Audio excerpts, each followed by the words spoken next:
is Houston. Say again, please. Houston, we've had a problem.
Hey there folks, welcome ye all to yet another music vlog of mine. It has been a little while since I did the last one, I know that. The only reason I haven't done one is not because I haven't been practicing, because I have been practicing every night pretty much, but I've kind of took a step back from trying to just practice songs, and I did mention before that I was going to try the pentatonic scales at least, well, from a scales perspective, the pentatonic scales at some point, because it's, from everything I've been sort of looking at on YouTube and stuff, it's a great way of trying to get familiar with the entire fretboard.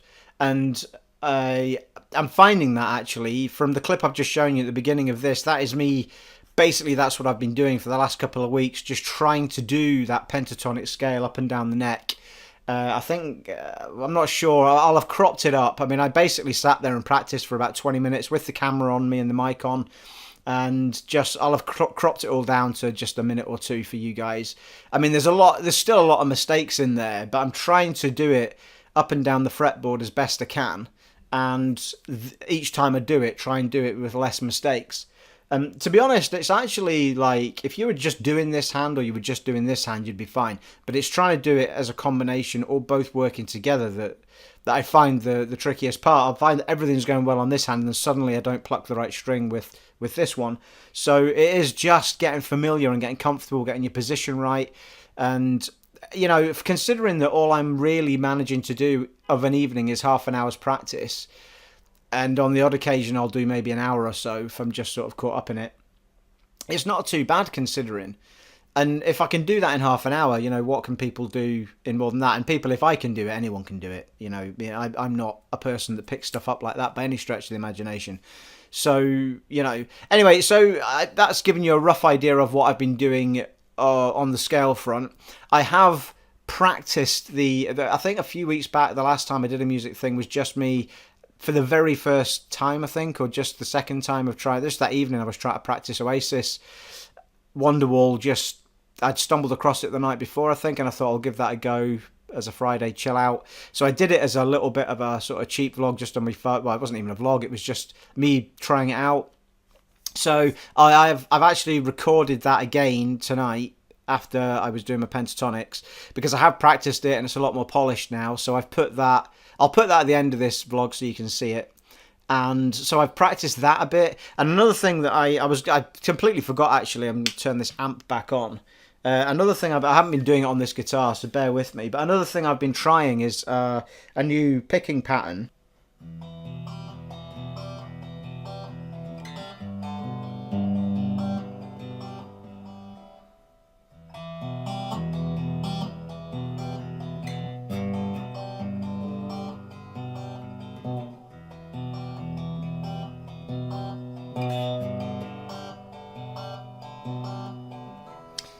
So you get the idea. So it's that. Now the reason that was quite a good one to practice is because doing it up here is fine. You're nice and comfortable in your top four strings.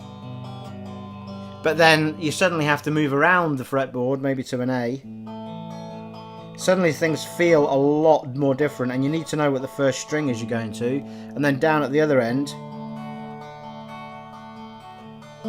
And when I was watching the chap who was sort of showing that I was looking for sort of picking and strumming techniques, and I stumbled across this guy. This was weeks back, and I've totally forgotten his name. He was a great. I did sub him actually. But he sat in the sun, which was quite clever. He sat with the sun directly in front of him, so when he was picking the strings, you could see the shadow of the string he was picking underneath. It was really clever what he was doing. But what he was saying was, like, you can do a number of strumming techniques, which all, you'll be in that position and you'll just be picking every. I can't do that one. But he was showing one off that was plucking every string on the way up and down and what have you. But the thing with that is you're not forcing yourself to move this hand up and down into different locations. So that particular one, this one, forces you to move around. So you have to know what the next one is you're going for. So it was another technique that's allowing you to get familiar moving up and down the fretboard, whereas the scales are letting you go backwards and forwards. It's lots of little things like that I've been trying. So I've not been able to sort of do a vlog on a brand new song or anything like that, because if I'm giving myself 30 minutes to focus, but usually what I do is, I think I've mentioned this before, but usually what I do is I practice when my tea's cooking. And then I end up, going to the gaming stuff or doing other things. So it's that space of time I have. And for the last couple of weeks, it's been me trying out these scales and then a little bit of the Oasis track just to brush up on it and stuff. So I'm still really chuffed with my progress. I just feel like I haven't plateaued. It's just I've kind of diversified into what I was trying, and I'm hoping in doing that I'm going to get far more familiar with the fretboard, as I say, and then other things like learning new songs will become much easier. And I think the songs will become much stronger as well. If you watch a lot of people that do copies of songs on the guitar channels, they're playing along with the music and everything, and but they know a lot of the riffs, they know a lot of the picking and stuff, the lead guitar and the chords. So I'd like to be able to insert some of that into what I'm playing so that it sounds more like the track. I love the Oasis one because it sounds immediately familiar when you get the strumming pattern right.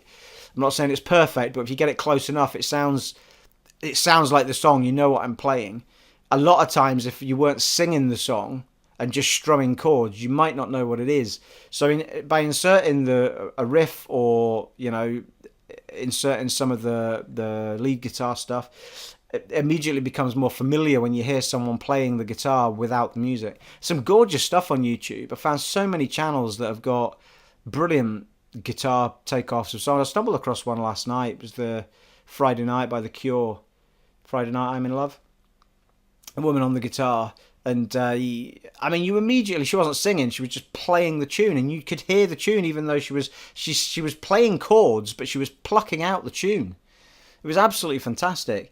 And I think it was from about a year ago, so it's absolutely fantastic. It was I think she had a Spanish name or so, or something like that. Was it Gustavo or something like that, I think her name was? I should really have looked it up and put it on the link. But it was really, really nice. So I'd like to be able to play stuff that sounds immediately familiar rather than it just sounding like a bunch of chords or what have you. So I'm hoping by learning these pentatonic scales, and I'll keep practicing them and learning them, that it's really going to benefit me in doing that. I mean, I did notice, there was a young French girl, again, I'm forgetting her name, Chloe somebody, I think it is, and she's got millions of subs, I think, but she's moving up and down this fretboard, forefinger to pinky all the way down, like all over the place. And it was watching her do that kind of inspired me to get these scales learned, so that I'm comfortable moving my hand around like that all over the strings. And it is a task, and it's not the most fun thing in the world to do, but when you start nailing it, it feels great. And I might give myself another few weeks at least, just keeping doing the scales, and then I might start digging into a few tracks maybe that I can try this with. Unless you guys have got some suggestions or some good ones I can try out, then by all means let me know. And that was pretty much it. It wasn't going to be a massive vlog, this one. It was just to sort of let you know where I'm up to, the fact that I'm still practicing, let you see what it is that I'm practicing. So I know that watching me play scales isn't the most fun thing on the planet, but it gives you an idea of what you can achieve in a couple of weeks of just going over and over and over it. So in another couple of weeks, it should be a lot more polished than it was at the beginning. And there you are. So yeah, so that's it, people. That is all I had to say tonight. I've just started a flagging. And what time is it? 6:30. Good grief. 6:30 in the evening. Crikey, people. Parched. Well, the thing is, as I've said before, I'm not having a flagon while I'm trying to record music videos. Fingers will be all over the shop. It's bad enough when you're sober, people. Cheers, everyone. Happy Friday. I hope you're all going to go off and enjoy your Fridays as much as I'm going to do now. I'm going to go and edit all this together, try and make myself look better than I was when I was actually practicing. If that's possible. I'll just put a bit of Mark Knopfler sound over what I'm doing on the guitar. You'll love it. So there you are, folks. It has been, as always, an honour and a privilege serving for you in this music vlog today, and I shall see you all next time. Take it easy, folks. Bye.